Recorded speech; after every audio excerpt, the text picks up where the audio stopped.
I only specialize in what I call the really great bubbles. What is going on YouTube? It's Brendan from Market Makers. Big show for you today. I hope everybody's having an excellent weekend. Guys, I have a pattern on the S&P for the next vibrational pivot. I'm going to show you that today. We're going to cover the Russell, the NASDAQ, give you the gold and silver targets for the pull down, and all of our shorts that I've been sharing with you are in profit.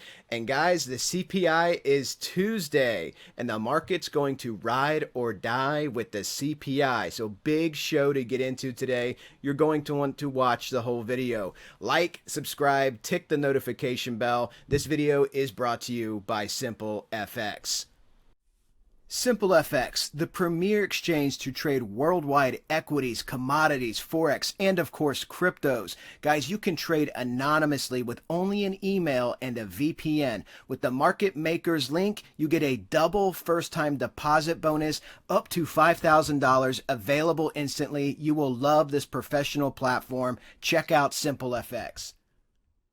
Our SimpleFX link, guys, is going to be pasted in the YouTube comments as well as in the YouTube description and our Discord. SimpleFX is going to pay for you guys to try out their platform. If you want a free month membership at Market Makers, all you have to do is download the app, use the Telegram in the video description, and message Lee, and he will get you set up. These are the types of markets you guys will want to trade. All right, let's jump into this. Before I show you this pattern, I want to show you the VIX real quick, okay? Lots of people ask me, what exactly is the VIX? The VIX is basically the Wall Street fear gauge, okay? So what the VIX is, it's a subset of options, and this is where you see the big money buy protection, okay? And when the VIX spikes up, it moves inversely to the S&P. So if the VIX is spiking up, increase in volatility, markets will dump, okay? In a bull run, you want a low VIX. When you have bear markets, you get massive spikes in the VIX. So what happened here on the VIX? Let's go ahead and look at this and zoom in. Had a falling wedge here. Since October, we have been below, October of 2022, we've been below the 50-day simple moving average. Market Makers Caterpillar, triple layered Bollinger Bands. Guys, we broke out above the wedge. We broke out above the 50, closed back below the 50. But if we just did a measured move, if this market volatility is going to continue, you're looking at the VIX going back up around to 26. And you can probably find this with fibs as well. Let's take our trend-based fib. Let's take our low, our high, down to our low. And look where that lines you up. Roughly the 1272 at 2582. The 1618 would be up here at 2821. So if this market does continue to see the VIX spike up, you're going to see a continuation of a sell-off, okay? Let's go ahead and look at this as well on the VVIX. Now, what is that? I just call it VIVIX, okay? VVIX is a measure of the volatility change in the VIX itself. And look at the VVIX. So you spike back up above 100 for the first time since October. You're above the 50 and your channel is starting to open up, okay? This is a predicate of what could be to come here in the marketplace. Now the CPI, we have to talk about the CPI, and I'm going to show you this vibrational pivot pattern that I discovered on the S&P. So the CPI, and a lot of you may not know this, but the Fed just changed the weightings in the CPI. So what happened was a lot of those disinflationary impulses that we had through the latter half of last year, they've been reweighted. Okay, so this CPI has a potential to come in hotter because inflation, when the Fed did this reweighting, inflation was weaker in the beginning of the first half of 2022 and stronger than it was expected in the second half of 2022. You could see this inflation number come up on the CPI, and watch core as well. That's what the Fed watches. This is Tuesday. It should be about 8:30 a.m., I believe, Eastern time. So the Fed, the last CPI, we had 6.5. The market analysts are expecting 6.2. Inflation nowcast has you at 6.35. That's the Fed tracking what they think it's going to be. This inflation has a good probability of coming in hotter than the street expects. What happens when that happens? could be the catalyst for a sell-off. Let's go ahead and jump into the S&P so you guys can see this on the daily time frame. Remember, I spoke about how patterns are dynamic, right? Patterns, if you understand natural law trading, Charles Dow method, Richard Wyckoff, W.D. Gann, the market contracts and expands. It's a living, breathing organism. Since we've been going sideways in Wyckoff accumulation all the way back to May of 2022, remember this is a big impulse to try to defeat the bear market, we've been establishing a vibrational pivot pattern. I want to share this with you guys. So the white lines represent our volatility trading range. This is our Wyckoff accumulation. Watch what happens when we go from the market low right here, when we first made this low, up to the attempt to defeat this bear market. You see this? 42 bars. Okay? Let me go ahead and make this smaller so you can see this a little bit easier. We'll do 42 bars from this yellow line to the yellow line right here. 42 bars, 60 days. Now, when we go from our high to our low, okay? We're going to go to high to low now. So let's go to the high and to our low. 42 bars, 58 days. Now we're going to go from our low, and these lines are marked here in yellow. You see this? From our low to our next vibrational pivot high. This is the Fed wick. You can't see it here, but it is the high, okay? Because the yellow line's right on top of it. 43 bars, 61 days. So let's go from our high to our next vibrational pivot here. Brings you out at 43 bars. And then the key thing here is, guys, look at the dates. Tuesday, August 16th, 2022. This was a Thursday we made this bottom. Tuesday, I believe this was Friday the 13th. Tuesday the 13th on December 2022. And then Tuesday, February 14th. Tuesday's coming up a lot. Did you notice that? And so is the 13th, 14th. And you can see this here with the 13, 14, 15, 16. Very interesting here. But your next vibrational pivot, if this pattern plays out and you see 42 bars, 42 bars, 43 bars, 43 bars. This date is the CPI date, okay? The CPI is Tuesday, February 14th. So what could happen here? If that CPI comes in hot, guys, change the trend. You could say, well, the trend's down right now. No, the trend is not down. The trend is up. You've been rallying since October, but specifically, you are in an uptrend right here after this last breakout since January, okay? Your delayed winter solstice, aka Santa Claus rally. You are in an uptrend. So if this is a vibrational pivot point, if that CPI comes in hotter than the street expects, I expect the sell-off to continue. And if that's the case, then we would be looking at our March 20th spring equinox date. Remember, in that quadrant, not the exact day. Couple weeks before, couple weeks after, you'd be looking at that date for that market bottom to occur that we've been talking about on this channel. And really interesting, if this pivot does play out and we do get a reversal going to the downside or a reversal, because we could be pivoting to the upside, right? We're going to go over those targets again and refresh everybody's memory, but let's just play this out, okay? So let's take this out. Let's go 43 days because that's the market movement. That is the rhythm of the market at the current moment. 43 days takes you out to, where does this go? To April 14th, okay? April 14th, a couple weeks after the spring equinox. That could be your potential bottoming date. And again, conversely, if the market rallies up, the CPI comes in even lower, the market rallies, then you could be looking at your trigger for the sell-off, okay? That late March, early April timeframe. But I think if the CPI comes in hotter than expected with this low volume rally, the FOMO rally that we've had, you guys have to remember, you're not going to hear this stuff on CNBC or Fox Business or Bloomberg. Whenever the market has had over a 3 handle on the CPI going back 70 years, when the market's been above a 3 handle, meaning 3% there on the CPI, well, you've been trading at the market multiple of 15, okay? Right now we're trading above the market multiple of 18. You have to drop 20% just to get down to that 15 multiple. So what is this rally? The whole rally has been 20%. So this would be a return to your base, okay? A return to your base. And trust me, if inflation does actually come in hotter than expected, you're going to see a breaking of that base and then further declination in price. But we're going to look at this in the other time frames as well, okay? So this will be really key to watch what happens here on Tuesday. And for some reason, you're going to see it in the candles prior to the actual announcement, because somehow these banks seem to know, these funds seem to know before us, the ignorant public gets to know. Okay, let's look at this on the daily. Again, bearish divergence on this rally up. MFI crossed the median line. You are in bearish territory. And let's go ahead and look at this on the 3-day chart.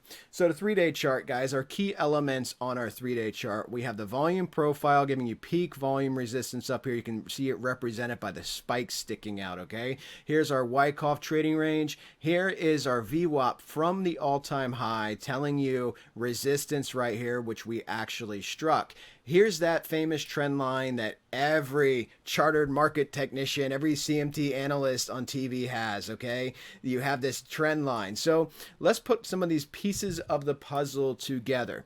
CPI comes in low. Let's do this. We're going to take our impulse here to this swing high here and to this low. Notice I'm not using the extremes, okay? I'm using the impulsive moves. This is something you can learn if you guys are interested in reading any of these books. Robert Fisher is essentially my mentor for Fibonacci. Constance Brown did a book as well called Fibonacci Analysis, and you can read about impulse moves with Fibonacci. But these are some really good books. They read like math books, just to forewarn you, but you get different Fibonacci, advanced Fibonacci concepts versus just pulling fibs from extremes. And you can see this in the accuracy of the layout. The 786 here, 4187, right here, okay? And we just fell below the 618 at 4097. Now, looking at this move, we've been talking about this move and where this could get you to. And if we do this with the one fib being the market symmetry, we can do this a couple different ways, but the easiest way to show you here is with my chameleon pattern.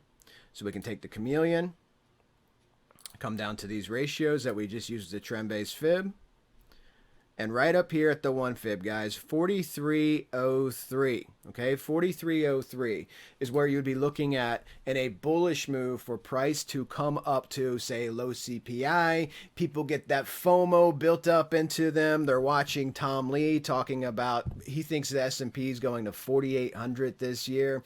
Guys, you have to remember, again, the market bias is always to be bullish, and these guys that were horribly wrong predicting all-time highs for 2022, which was Tom Lee in December of 21, new all-time high for the S&P for 2022. When the S&P pulled back some beginning of January, he said that was a generational buying opportunity. He said that on TV. The S&P finished down 20%, the NASDAQ and Russell much more. Individual stocks finished down 50, 60, 70, 80%.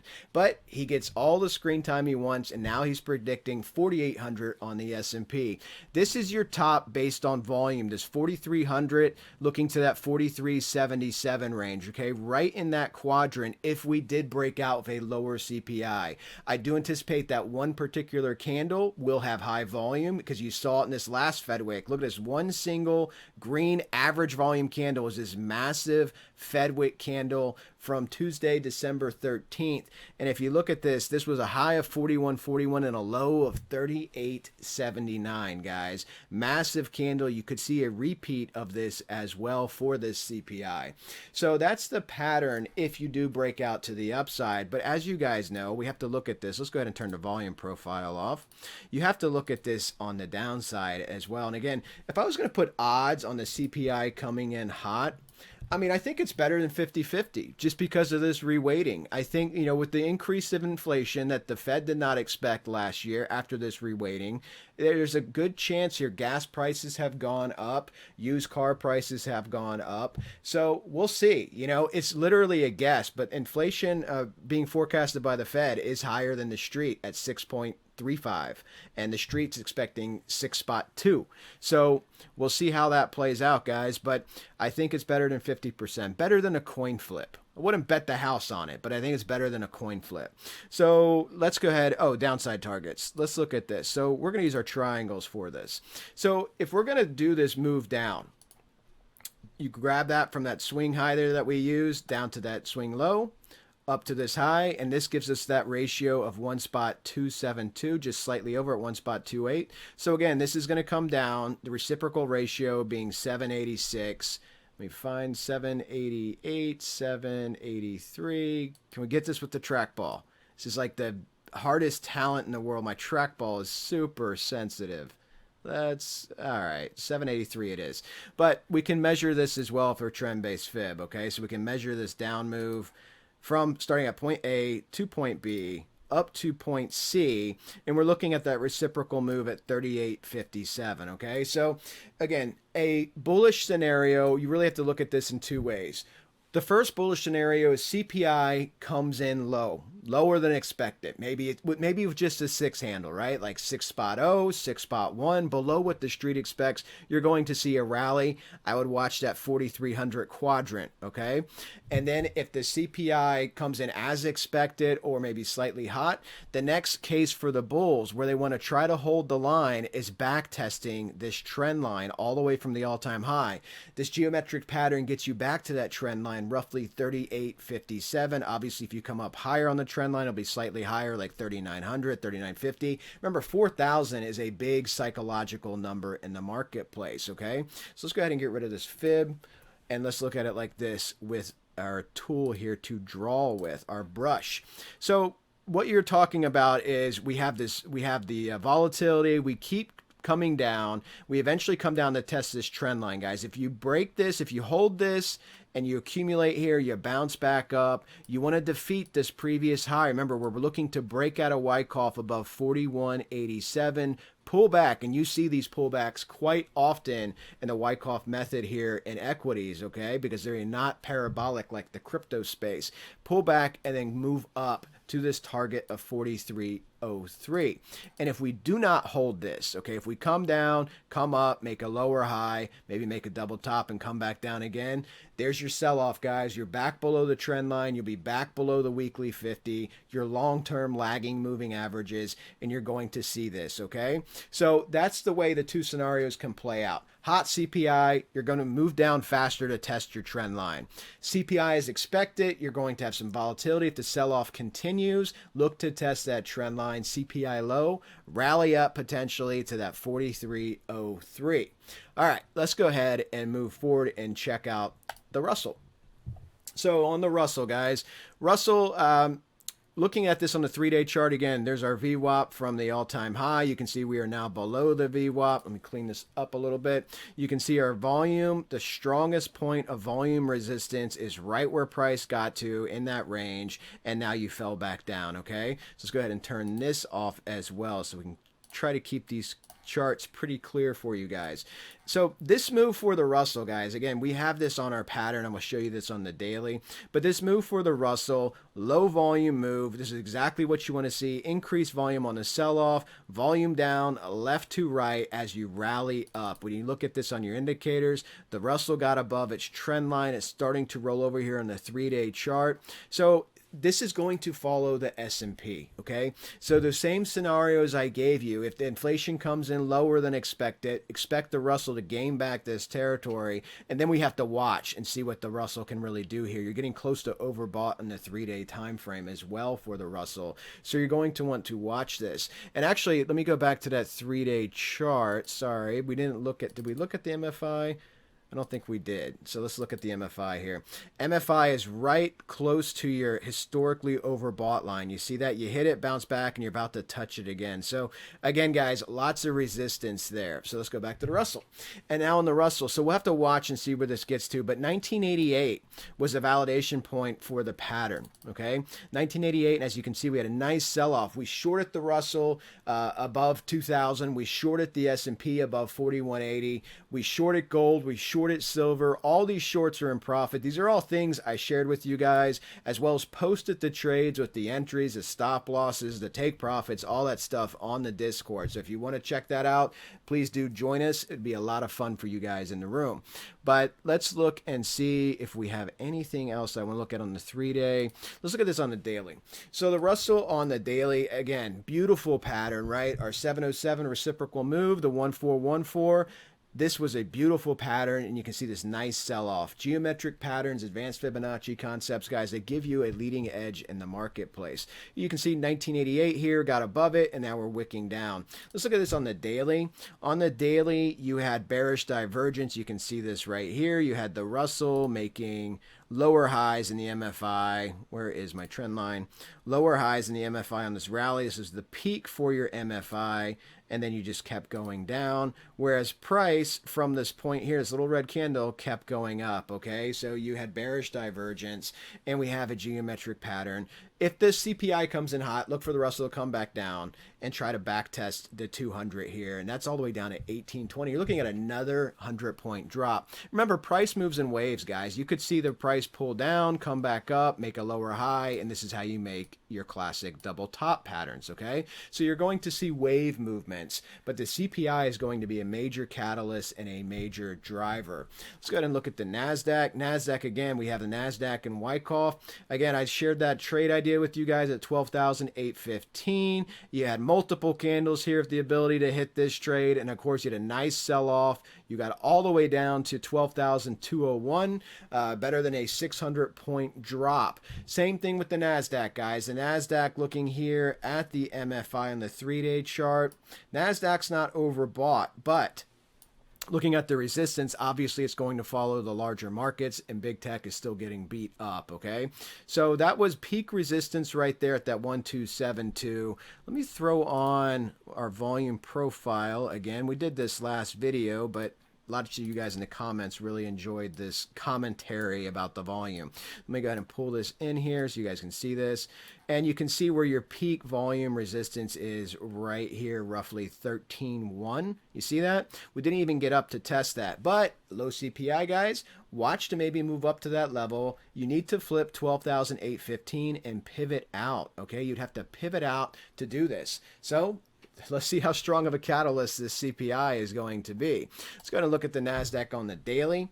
On the daily insider trading range, you can see the 12,815. You wicked your Wyckoff top. You made a double top on the daily. You see that? And you broke your neckline here. So you're just watching these levels, and the 200 on the daily is down here at 11,915. You have 11,000, roughly 12,000 just beneath you as well. And again, you had bearish divergence on this rally, low volume rally, just like all of the rest. So let's get some projections here. You can use these same fibs going down. I often do that, but I like to get fresh projections as well. Again, we went over this, how you can pull these different fib projections last video. You haven't even reached a 382 if you're doing a retracement from this wave up, okay? So you can tighten this up, go out to this impulsive pivot back up to the upside, and you can see you hit your 382 at 12,261. Got a little bit of demand there. Beneath you is 12,089, the 618 at 1870, which lines up nicely with your 200, which you could be back testing if this is a hot CPI. You could be dropping right to that 200. So let's jump forward and look at silver. So silver, one thing I forgot to show you guys last video, another reason that I was so confident in this trade at the 24.41 level that I gave you guys, throw your VWAP, your anchored VWAP at this impulsive high here. There, look at your price right across the top, right? This is an 11% down move in silver, guys. This is an awesome trade so far. Lots of people, again, lots of the guys I listen to that are big metal bulls. I agree with their economics, but they don't seem to understand what's going to happen in the metals. This is a 2-year chart going back to 2020. You see this? Over a 2-year chart. This is not a bullish chart, despite what metal bulls will tell you. This chart is a series of lower highs and lower lows, okay? So what you want to see happen is you'd want to see price reverse and break this trend line that you can easily throw across the top here on your 3-day chart. You'd want to see that happen. But what I think is going to happen when the markets do pull down, whether the catalyst is the CPI or we get another, 4-week rally until we get into that March trigger date for the sell-off. But I think this is what you're going to have happen here. You can simply do this, okay? Pull this up. This gives us a 793, and this would be 1272, right about. Man, 1274 is pretty close.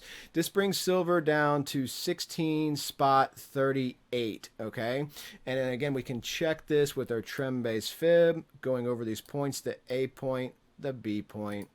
And again, I'm not using extremes, guys. I'm using impulsive moves. 16.46. You can see this with the 1 fib. This is your market symmetry move. So when the equities do sell off, and again, you'll see waves, you're going to see silver pull down. And this will be, I think, its bottom. It may be the bottom for silver. We don't know, right? We have to see what happens with the equities. Remember, the whole idea is this move coming up, whether it's the March trigger, the spring equinox that shows the sell-off, or the CPI that comes in hotter that starts the sell-off, this bottom that the S&P comes to, if it loses that trend line, that 3850, 3900, loses that psychological number of 4,000 and pulls down, I have 3141 for the S&P. If it keeps selling off to that number, everybody, the 4 chief equity strategists from Citibank, Morgan Stanley, JP Morgan, BofA will all think that's the bottom. They're advising clients. They manage billions and billions of dollars, trillions combined, and you're looking at a big inflow coming into the market. This could be your bottom in silver, and then silver's off to the races. The equities will come back up. We'll see. We don't have candles, okay? This is all conjecture. I'm just thinking about this here in the future, looking at that mini crash cycle from the GFC that gold and silver did. The important thing is they initially pulled down with the equities. So I want to see if this 16.46 will hold with silver when the equities start to sell off. You can see we're on a bearish MFI as well. Let's bounce over to gold. Looking at gold, guys, again, Wyckoff trading range, nice almost 5.5–6% move here on the downside in gold, right here at 1946, hit our 1 fib. So gold is doing the same move here. I'm going to measure this the same way using impulsive moves here. Coming up to here. This is roughly 886. This would bring me down to about 1.13, 1.128 actually. So it'd be lots of people rounded up to 1.13. There we go, right on the dot. And we're going to take our trend-based fib, go to our point A, point B, point C.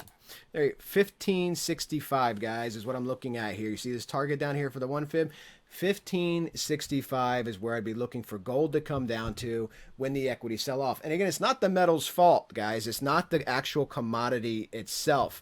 It is liquidity. When these big banks, when these paper traders of the metals need liquidity, just like in the great financial crisis, this is one of the first things to go is the metals. Okay, so you have your crash cycle and then potentially your strong rally back up. I showed you that mini crash cycle in GFC. If you watch my gold and silver targets in the 2023 price predictions playlist, you will see that as well. Now that we have more candles, you can get a revised target looking at 1565 in gold, which would be a new low, and then potentially a nice strong move back up. All right, guys, hope you enjoyed the video. Bitcoin video is coming out on Monday. Talk to you guys soon. I'll answer all your comments as always in the video description. Take care, everybody.